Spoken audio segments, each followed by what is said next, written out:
What the hell? আবার কি হইলো? এই যে দেখ, আমরা যে শসা খাই তা প্রথমে দেখতে ছিল এমন, কিন্তু জেনেটিকলি পরিবর্তন করার পর শসা দেখতে হয়েছে এমন। একই হাল হয়েছে অন্য ফল আর সবজিদের ক্ষেত্রেও।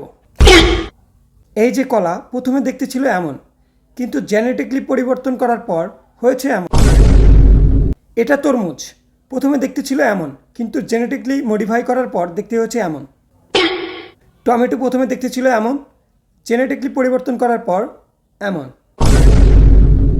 বর্তমানে সব কিছু এভাবেই মডিফাই করা হচ্ছে। তার মানে কিছু লোক প্রাকৃতিক ডিএনএর সাথে এরকম করছে। হ্যাঁ, কিন্তু কেন? কারণ ফল আর সবজি দেখতে যেন বেশি সুন্দর, বেশি অ্যাট্রাকটিভ হয়, আর মানুষ যেন ওটার প্রতি আকর্ষণ বাড়ে এবং ক্রয় বেশি করে। এটা কি স্বাস্থ্যসম্মত?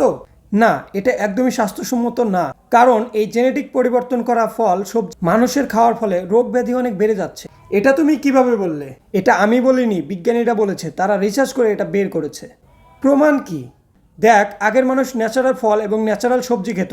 তাদের গড় আয়ু ছিল ৮০, ৯০ কিংবা ১০০ বছর। কিন্তু এখন মাত্র ৫০, ৬০ বছর মানুষের আয়ু।